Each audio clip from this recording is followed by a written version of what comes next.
Avant-hier, j'ai commis une erreur. C'est-à-dire que quelqu'un m'a balancé une vidéo.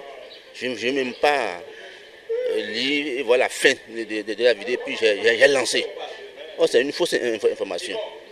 Automatiquement, quand j'ai lancé sur le forum, là, l'administrateur a réagi automatiquement.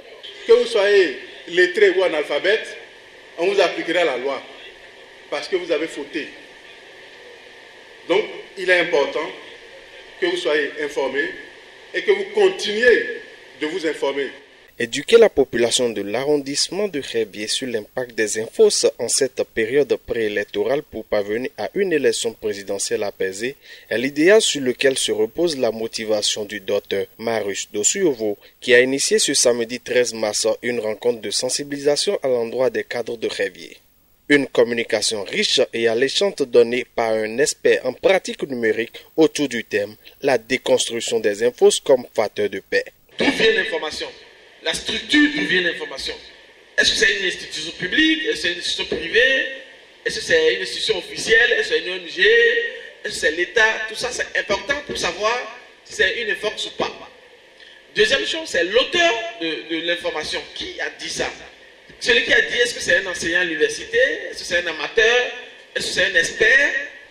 Est-ce que c'est un homme public? Est-ce que c'est un opérateur économique? Tout ça est important. Et à ce niveau, il faut détecter aussi le côté motivation. Je n'ai pas mis l'accent dessus, mais c'était un peu dans les explications de départ. Il y a plusieurs motivations qui peuvent amener pour quelqu'un à produire des infox. Il y a simplement une motivation qui fait de l'autopromotion. Vous savez, moi j'ai rencontré le chef de l'État, je lui ai serré la main, il vous le dit, il balance, il peut même truquer une photo, il balance. Son intention, c'est de vous induire en erreur pour penser que, bon, il a rencontré le chef de l'État, ce qui est faux. Donc, ça peut être une autopromotion, ça peut être aussi quelqu'un qui veut diffuser des idées politiques, des idées religieuses ou des idées sociales.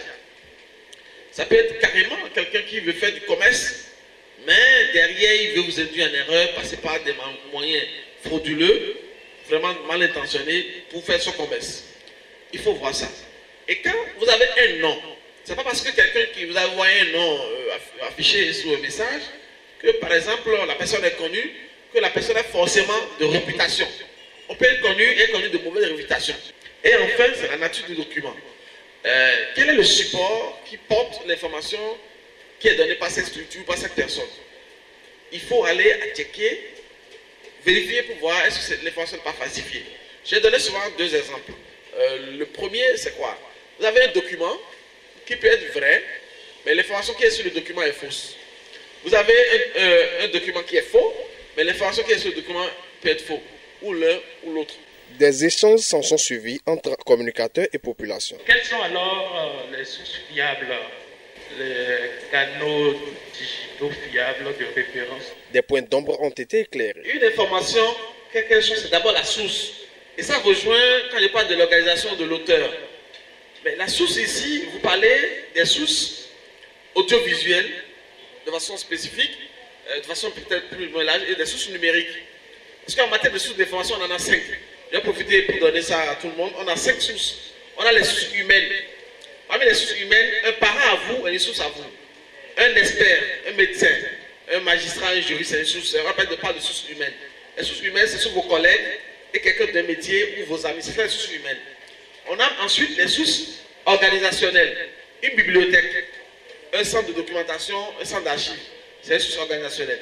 Vous avez les sources imprimées, les livres, la documentation, les journaux qui sont imprimés. Et vous avez les sources électroniques. Et enfin les sources audiovisuelles. Mission désormais confiée à la jeunesse, porte-flambeau de cet arrondissement pour la vulgarisation du bon comportement citoyen à observer pendant cette période dite sensible. Ce que nous vous demandons en plus aujourd'hui, c'est de relayer le peu que vous avez reçu. Parce que je sais que vous avez reçu assez. Informer les autres, relayer les autres et continuons le chemin ensemble. Cible de cette communication, la population de Révier confirme l'utilité de cette séance. Moi, j'ai été très sidéré parce que j'ai eu assez d'informations, j'ai eu assez de notions que je ne connaissais pas. Et le docteur Maouchi nous a fait de bonnes communications. Identifier la vraie information de la fausse, c'est une question de vérification, moi je vais dire. Dès que vous recevez une information, par WhatsApp ou par n'importe quel canal de communication. Il faut garder l'information et il faut chercher, il faut vérifier, il faut aller à la source. À travers ces représentants, les cadres de Révier ont compris qu'ils sont des ambassadeurs de la paix. Oui, les cadres et les jeunes, les femmes qui sont là ce matin ont compris le message, qui seront désormais des ambassadeurs de la paix autour d'eux. Partout, il y a d'informations, n'importe quelle information qui doit susciter un désordre, un minimum de troubles à l'ordre public.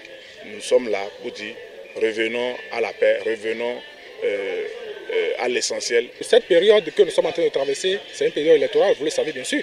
Et l'information, la vraie, doit être retenue et la fausse doit être rejetée. Voilà l'objectif et nous sommes venus sensibiliser les cadres, surtout les cadres de l'arrondissement de Révier, puisque les cadres constituent donc les porte-flambeaux d'une population, de la jeunesse, de la femme. Et vous venez de constater, toutes les couches sont représentées ici, les vieux, les jeunes, les femmes et tout le monde. Très soucieux de la cohésion sociale dans sa localité, l'organisateur de cette activité réaffirme ses motivations et attentes qui ont été comblées. Vous savez que les périodes électorales sont des périodes crisogènes, des périodes qui font que des gens qui étaient des amis en arrivent à se porter des coups. Et c'est pour éviter cela que nous voulons semer dans l'esprit des gens qu'il faut faire la paix. Nous voulons semer dans l'esprit des gens que nous sommes les mêmes et que l'occasion d'une élection présidentielle ne doit pas nous distendre nos liens. Ceux qui sont venus nous suivre, que nous avons érigés en ambassadeurs de paix, nous les avons missionnés d'aller partout dans Révier, de propager la bonne nouvelle, de dire aux gens que nous devons préserver la paix pendant la période électorale. Nous n'avons pas à